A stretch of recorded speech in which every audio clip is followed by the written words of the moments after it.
日本の医学部受験で諦めかけている方でも、もしかしたらハンガリー医学部ではチャンスをつかめるかもしれません。皆さんこんにちは。ハンガリー医学部生の大輝です。今回の動画は、誰かの人生を変えてしまいかねないと、そういったリスクも、承知の上で、真剣に撮影しています。まずはこの動画を開いてくださった医学部受験生の皆さん、今年受験をした方は本当にお疲れ様でした。医学部受験は本当に厳しい世界ですし、本当にそれこそ10人に1人しか合格できないような現実だと思うので、実際の試験が思うようにいかなかった方っていうのも非常に多いと思います。もしかしたら受験を失敗してしまった方は、現在これから浪人をするか、それとも医学の道を諦めるのか、そういった部分で悩んでいる方も非常に多いと思います。ですが、今回の動画はそんな方のもしかしたら希望の光になるかもしれません。なので、しっかりと最後まで見ていただけますと幸いです。それでは、早速本題に入るんですけど、ハンガリー医学部について皆さんは聞いたことがありますでしょうか？なんとなく噂を聞いたことがある受験生の方は多いのではないでしょうか。全く知らない人のために軽く説明をすると、ハンガリー医学部は近年日本の中でも知名度が少しずつ上がってきていて、日本の医学部より圧倒的に入試の難易度が低いことや、英語で医学を学べるということ、ヨーロッパと日本の医師免許取得が可能であるということ、そして授業料全額免除で返済不要のハンガリー政府奨学金があることなどが非常に強みとなっています。ただ、ネット上ではあまりいい話ばかりではありませんよね。留年退学率の高さや、なんとなく海外医学部は逃げといったような見方も、まだ実際にはあるので、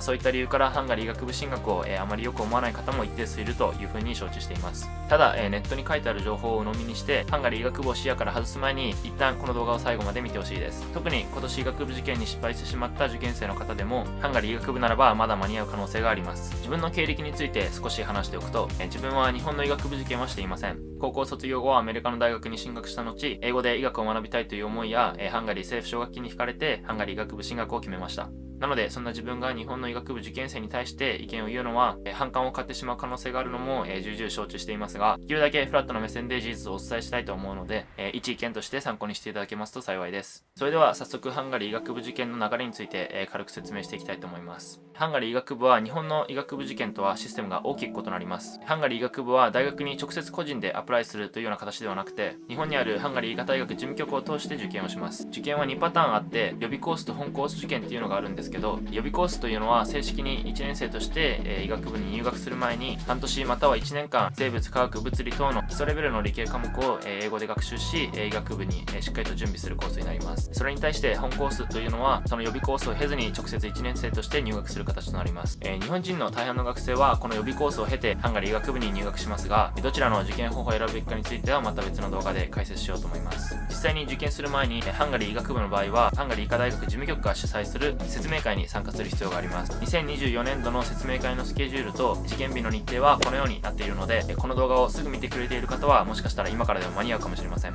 来年度以降に受験を控えている方でもハンガリー医科大学事務局のサイトから説明会や受験日の日程は随時チェックできるので、ぜひ確認してみてください。この動画を見てハンガリー医学部について、もっと詳しく知りたいと思った方は今すぐ説明会の申し込みをしましょう。今から対策を始めても間に合わないでしょうと思う方も多いと思いますが、実はそんなことはありません。ハンガリー医学部の予備コース受験は実は英語に加え生物化学物理の理系3科目の中から2科目を選択して日本語または英語で試験を受けるだけでいいんです。日本の医学部受験と違って数学がないのは非常に大きいポイントですよね。また実際の問題も、難易度っていうのはかなり日本の医学部受験と比べると下がります。事務局の方が言っている基準では生物基礎、化学基礎、物理基礎の基礎レベルの範囲から8割が出題され、全体の6割を取れれば筆記試験は合格となります。ちなみに試験は全てマーク式で選択問題となります。これを聞く限りでは日本の医学部受験よりかなり簡単に聞こえますよね。筆記試験合格者は面接に進むんですけど、こちらではハンガリー医学部等の志望理由を聞かれるのに加え、ネイティブの試験官との簡単な英語での質疑応答が求められています。なので今まで医学部受験に向けてしっかりと勉強してきていて、英語にある程度自信がある方であれば特別な対策をしなくても十分合格を狙えると思います。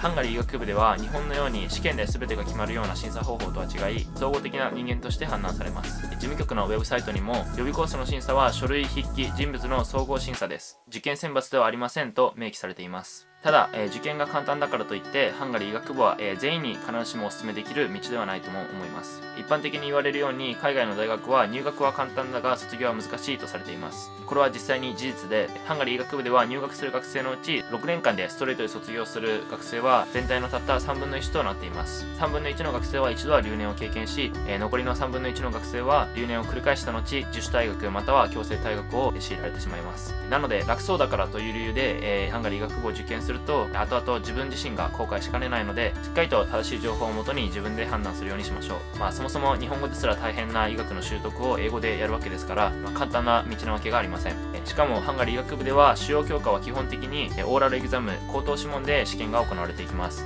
しっかりと医学の内容を英語で理解して自分の口で説明できるようにならないと、卒業はおろか進級もしていくことができません。そういった現実はしっかりと理解しておきましょう。ただ、実際に日本の医学部でもしっかりと着実に勉強していかなければ卒業進級は難しいですし、そもそも医学という学んでいる内容としては日本の医学部とハンガリーの医学部で異なるっていうことはないので、ハンガリー医学部の場合はより厳しい基準で学生を審査しているといったような見方が正しいと思います。医師は人の命を扱う職業でもあるので、ある意味これが本当にあるべき姿かもしれません。ハンガリー医学部は、そういった厳しい環境を乗り越えて英語で医学を習得し、優秀な医師として成長していくチャンスをくれます。もともと英語は得意ではなくてもコツコツとしっかりと地道に勉強してストレートで卒業されて、すでに医師として活躍されている先輩方も大勢いますし、結局はどこの医学部に入ろうと最終的には自分がしっかりと努力し抜けるかといったところだと思います。なので日本の医学部受験で諦めかけている方でも、もしかしたらハンガリー医学部ではチャンスをつかめるかもしれません。いろんな現実を踏まえた上で覚悟がある方はハンガリー医学部進学っていうのを視野に入れてみてください。いかがでしたでしょうか。この動画が諦めかけている誰かの励ましになれば非常に嬉しい限りです。このチャンネルではハンガリー医学部のリアルを発信しているので、この動画を見てハンガリー医学部のことをもっと知りたいと思った方は